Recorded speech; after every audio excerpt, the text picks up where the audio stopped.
Hello and welcome to the Math Loop 96.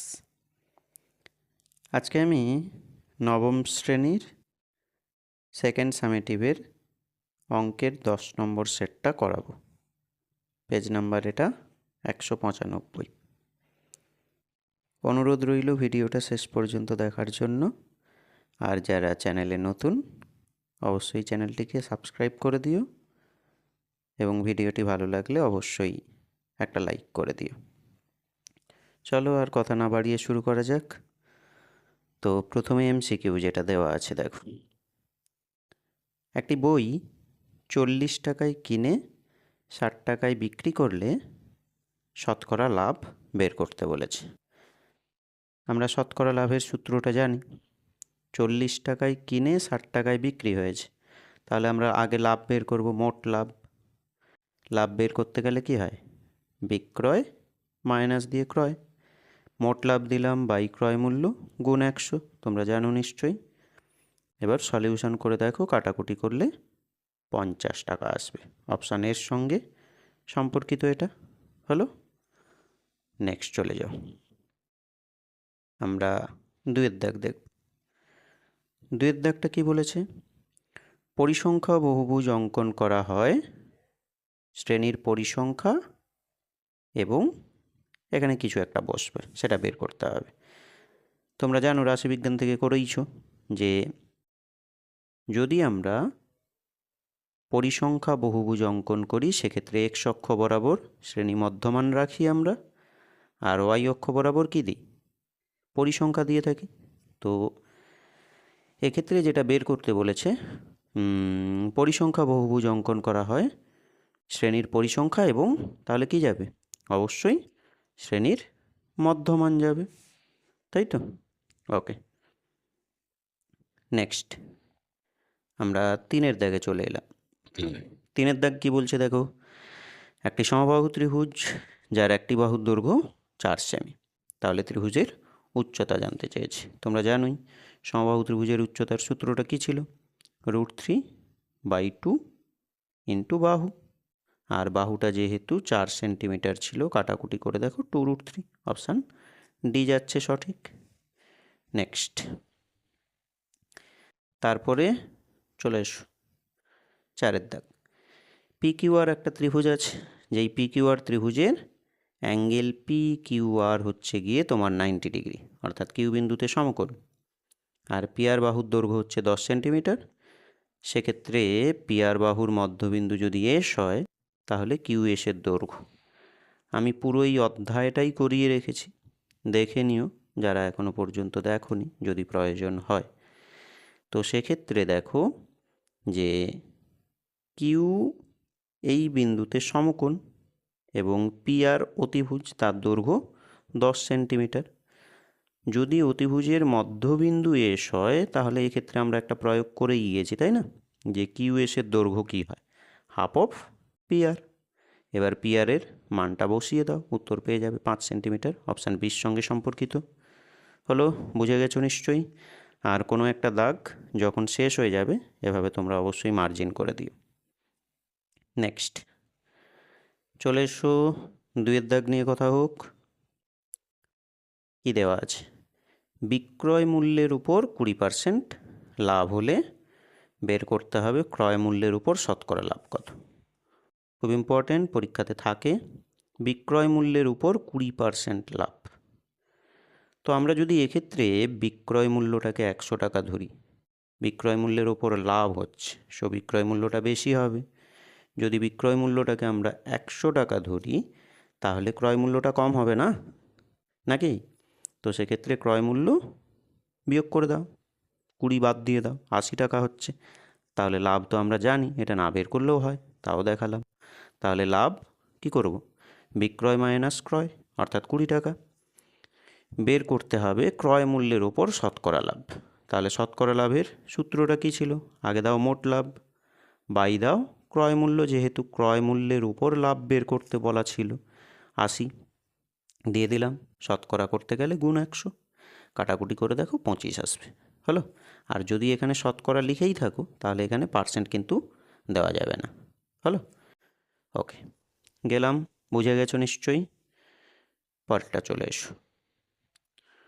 পরের দাগ যেটা তোমাকে দেখাচ্ছে, পরিসংখ্যা বিভাজন তালিকা, রাশিবিজ্ঞানের একটা প্রশ্ন। পরিসংখ্যা বিভাজন তালিকায় একটি শ্রেণীর মধ্যবিন্দু দেওয়া আছে 42, আর শ্রেণী দৈর্ঘ্য বলে দেওয়া আছে কত, 10।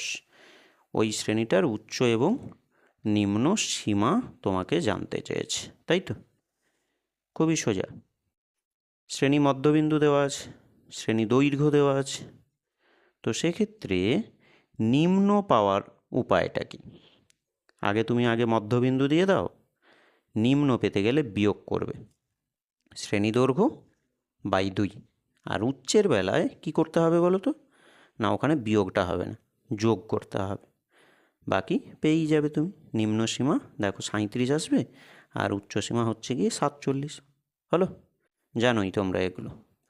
ওকে, ভালো করে রিভিশন করো এগুলো। নেক্সট চলে এসো পরের দাগ। পরের দাগ বলতে আমরা এই 3-এর দাগে যাচ্ছি। তাহলে কি দেওয়া আছে দেখে নাও।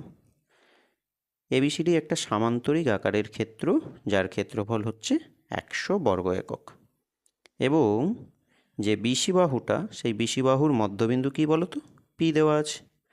তাহলে ত্রিভুজ এ বিপি, এই ত্রিভুজের ক্ষেত্রফল বের করতে হবে। তাহলে হলো কি, এইটা একটা সামান্তরিক এ বি সি ডি, এই সামান্তরিকের বলেই দেওয়া আছে যে বিসি বাহুটার মধ্যবিন্দু কোনটা? বিসি বাহুটার মধ্যবিন্দু হচ্ছে পি। এবার পুরো সামান্তরিকের ক্ষেত্রফল প্রশ্নেই বলে দেওয়া আছে 100 বর্গ একক। জানতে হবে এ বিপি ত্রিভুজের ক্ষেত্রফল। খুবই সোজা। একটু অঙ্কন করে নাও, একটা কর্ণ টেনে নাও, এসি কর্ণ আমরা সংযুক্ত করলাম। তো তুমি তো জানোই সামান্তরিকের কর্ণ সামান্তরিককে সমান ক্ষেত্রফল বিশিষ্ট দুটো ত্রিভুজে বিভক্ত করে। তাহলে পুরোটা যদি 100 হয়ে থাকে, তাহলে এ বি সি, এই যে ত্রিভুজটা তুমি দেখছো, হ্যাঁ, এই এবিসি ত্রিভুজের ক্ষেত্রফল কি হয়? অর্ধেক হবে। তাহলে 100/2 করলে 50 পাচ্ছি। এটা কার বলো তো? এবিসির জন্য। এইবার দেখো, বিসি বাহুর মধ্যবিন্দু কিন্তু পি দেওয়া আছে, এটাকে যদি তুমি সংযোগ করো তাহলে কি হলো? এ বি সি ত্রিভুজের এটা একটা মধ্যমা এপি, আর মধ্যমাও ত্রিভুজকে সমান ক্ষেত্রফল বিশিষ্ট দুটো ত্রিভুজে ভাগ করে, তাই তো? তাহলে সেক্ষেত্রে পুরোটা যদি তোমার 50 হয়ে থাকে, তাহলে কি হলো? প্রত্যেকটা 25 করে আসবে, তাই তো? বলেই দেওয়া আছে দেখো, এ বি সি ত্রিভুজের তোমার বিসি বাহুর মধ্যবিন্দু হচ্ছে পি, তাহলে এপি কি হলো? একটা মধ্যমা। তাহলে এ বিপি এর ক্ষেত্রফল হচ্ছে 50/2, শুরুতে বলে গেলাম। ওকে, তাহলে আমাদের 25 বর্গ একক হয়ে যাচ্ছে আনসার। হলো, বুঝে গেছো নিশ্চয়ই। চলে এসো পরেরটা, ভালো করে দেখতে হবে এগুলো। নেক্সট চলে এসো আমরা পরের দাগ, নাম্বার 4 দেখো। সমবাহু ত্রিভুজ এবিসি একটা আছে, এর প্রতিটি বাহুর দৈর্ঘ্য কত? 8 সেন্টিমিটার। এইবার বলছে এবি এবং এসি বাহুর যে মধ্যবিন্দু সেটা হচ্ছে পি এবং কিউ। তাহলে পি কিউ এর দৈর্ঘ্য তোমাকে বের করতে হবে। তো এবিসি হচ্ছে একটা সমবাহু ত্রিভুজ, আর তুমি তো জানোই সমবাহু মানে প্রত্যেক কটা বাহুর দৈর্ঘ্য পরস্পর সমান, অর্থাৎ এবি, বিসি এবং এসি সমান। 8 বলে দিয়েছিল প্রত্যেকটা বাহুর দৈর্ঘ্য, দিলাম। আর কি বলে দিয়েছে বলো তো?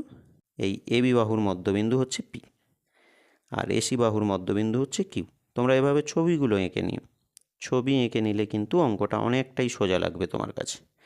এবার কি হলো? উপপাদ্য তো জানোই, একটা ত্রিভুজের দুটো বাহুর মধ্যবিন্দুর যে সংযোজক সরল রেখাংশ সেটা কি হয়? তৃতীয় বাহুটার সমান্তরাল হয় এবং অর্ধেক হয়। তো পি কিউর দৈর্ঘ্য চাই আমার, তাহলে পি কিউর দৈর্ঘ্য কী হবে? অর্ধেক হবে কার? না বিসি এর। তাহলে পি কিউ সমান হাফ অফ বিসি। হলো, এবার বিসির দৈর্ঘ্য তো তুমি জানোই অলরেডি, 8 দেওয়া আছে, কাটাকুটি করো, 4 সেন্টিমিটার আসবে। হলো, বুঝে গেছো নিশ্চয়ই। চলে এসো পরেরটা, নাম্বার 5। কি বলছে? একটি অর্ধবৃত্ত, এর পরিসীমা দেওয়া আছে কত? 36 সেমি। বের করতে হবে অর্ধবৃত্তটার ব্যাসের দৈর্ঘ্য। আচ্ছা, অর্ধবৃত্তের পরিসীমা তুমিই জানো, পাই আর যোগ 2r। এই যে অর্ধবৃত্ত, অর্ধবৃত্তের এইটাকে আমরা পাই আর জানি, আর এই ব্যাস এইটা ব্যাস আমরা তো জানি 2r, তাহলে পাই আর যোগ 2r করলে পুরো পরিসীমা পাওয়া যায়, তাই তো? তো প্রশ্নে পরিসীমা দেওয়া আছে 36, আর আমরা সূত্র মতো করে এটাই জানি, তাহলে দুটো পরস্পর সমান হলো। দেখো এখান থেকে তুমি আরকে কমন নিতে পারবে, তাহলে পাই মানে 22/7 যোগ 2 রয়ে যাচ্ছে, 36 থাকলো।